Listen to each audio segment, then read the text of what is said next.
got 122 flag, 107 front, uphill. I'm excited to share with you a lot of the lessons I've learned on the golf course to make you not only a better golfer, but a golfer that people are going to enjoy playing with more. The kind of golfer that caddies are going to enjoy having your bag.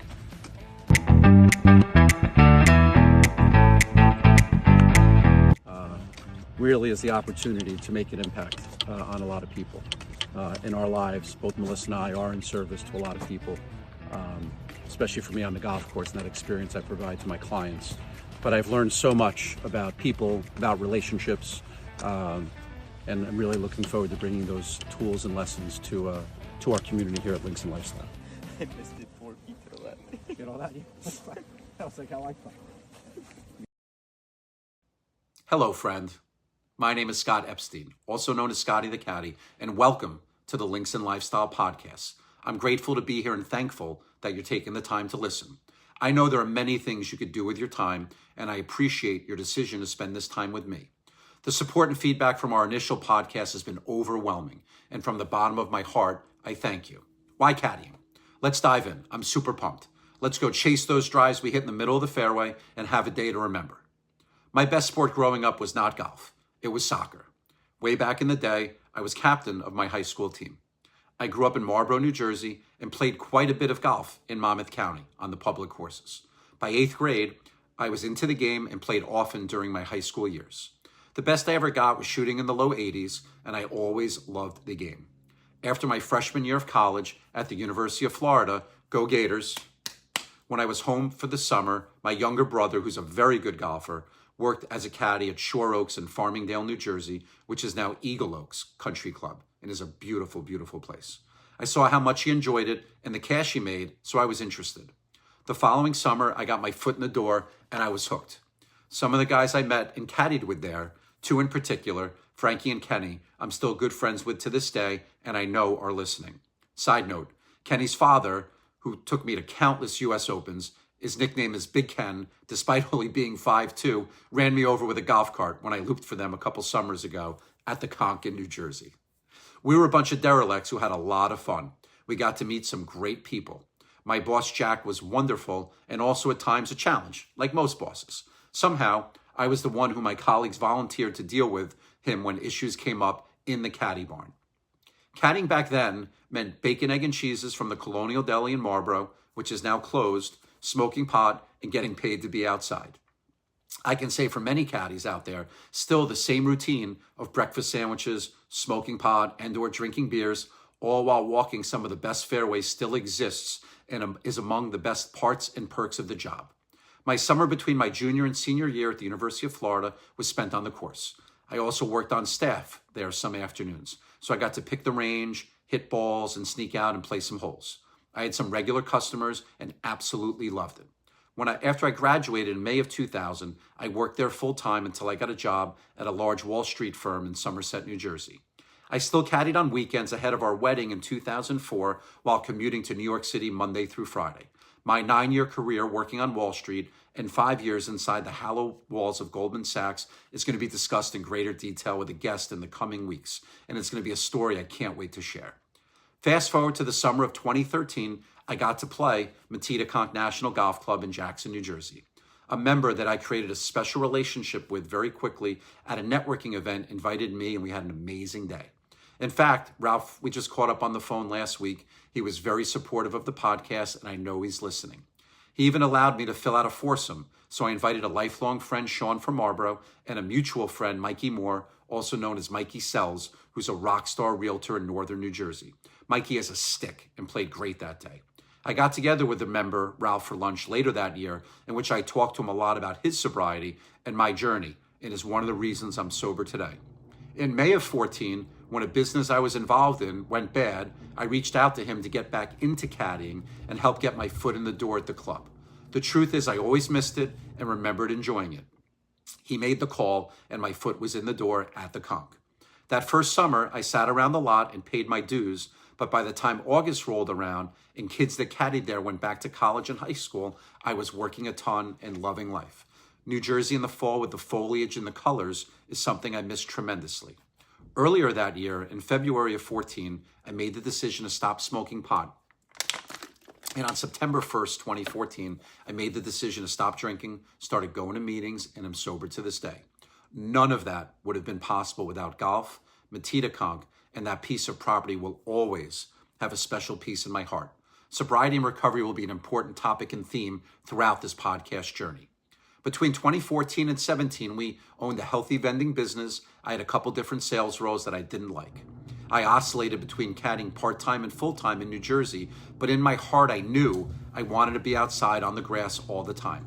Life was hard for us in New Jersey in many ways, which we'll dive into down the road. After weighing the positives and negatives of making a move, we decided to relocate to South Carolina in late 2017. So by the grace of God, who I didn't know that well at the time, and a very special member at the Conch, who was also a member here at Secession in South Carolina, I got the opportunity to be outside all the time. We relocated our family to South Carolina. More about my Secession experience next week. Circling back to why caddying, it's because of this Fairway Reflection. Let me read the blog post from our website, Fairway Reflections with Scottie the Caddie. There's nothing more serene than being on a golf course. For millions of people, players, pros, caddies, and maintenance staff, the game offers a deep sense of peace.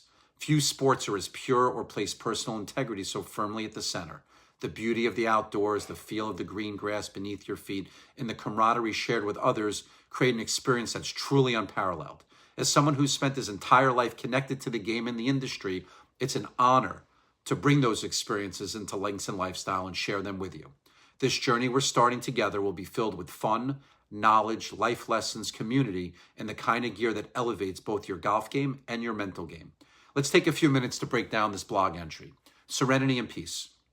So much can be said about the serenity and peace many find on the golf course, and so much of that is based on attitude. Many golfers act very poorly if they play bad and frankly are not that enjoyable to be around.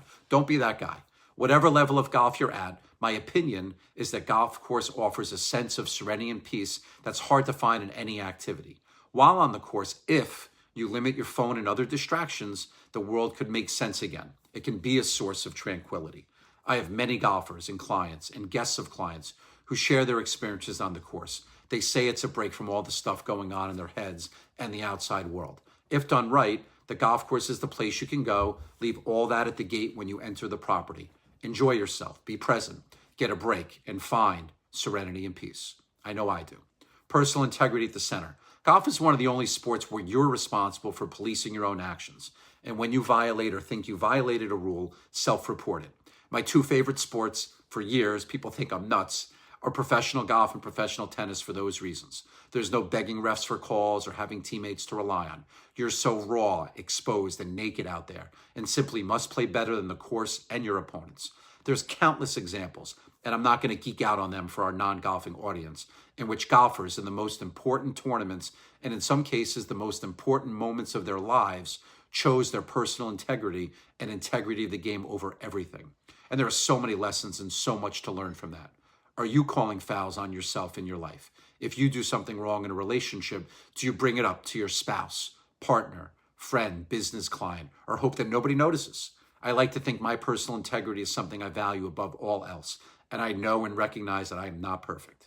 The beauty of the outdoors, the feel of the green grass beneath your feet, and the camaraderie shared with others create an experience that's truly unparalleled. So much to unpack here. The beauty of the outdoors speaks for itself. Whether it's on the golf course or a lake or a mountain, you name it. I find on the course a lot more of that beauty is taken in when walking during your round as opposed to being in a golf cart. The courses in New Jersey and South Carolina where I loop certainly are different in their beauty given where they're located, but they are both absolutely stunning in their own special ways. Camaraderie is important in anything we do and is defined as a spirit of friendly good fellowship. Human connection is one of my strengths, and it's something I crave and put effort into. Amongst a few circles of friends, especially in New Jersey, I take on the responsibility of making sure we get together, and am credited for it when I am up there for the summer. That recognition is not why I do it, but there was a time in my life where I did it for the wrong reasons and demanded that recognition. Strong, meaningful relationships are everything to me, but on the golf course, there's nothing like it. I vividly remember a group I worked for years ago in New Jersey that played only 9 holes, but it was 4 generations of family members, along with 2 women in the family. That day was cool and meaningful.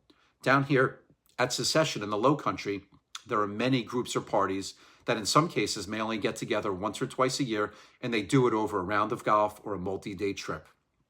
In some cases, it's lifelong friends that don't live near each other. They may have young families, and that round of golf is the only time they get to connect.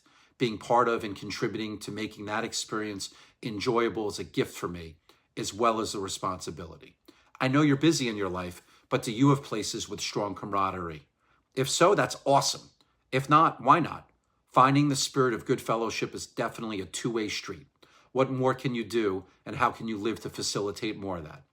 I want to just reread the last piece of that entry, which speaks for itself, but bears repeating. As someone who spent his entire life connected to the game and the industry, it is an honor to bring those experiences into Links in Lifestyle and share them with you. This journey we're starting together will be filled with fun, knowledge, life lessons, community, and the kind of gear that elevates both your golf game and your mental game. Let's close this episode powerfully like we're going to close all of them. Win for the week, challenge for the week, Bible verse, win. Successfully setting out our founders' boxes. Months of work, prayer, and fun went into it. We feel a great sense of accomplishment. It went smoothly, and this is just the beginning of something special and impactful. Shout out to Melissa, our subscribers, and our community. Challenge, finding time to slow down. Secession, like other courses during the season, is busy. And just the busyness of life. I know I'm not special, but we're all busy. Last night, my daughter and I played a game of Monopoly. I won, and it was what we both needed. We're both running very fast. Being conscious and aware to slow down and be present, and remember one of my mantras, be where my feet are, is vital. Bible verse for the week, Isaiah 40:31. But those who hope in the Lord will renew their strength. They will soar on wings like eagles. They will run and not grow weary. They will walk and not be faint. This verse serves as a powerful reminder that with God's strength, we can overcome any challenge or obstacle that comes our way. It encourages us to keep going, knowing that we are not alone and God is our source of strength and empowerment. Thank you for your time. I look forward to seeing you next week.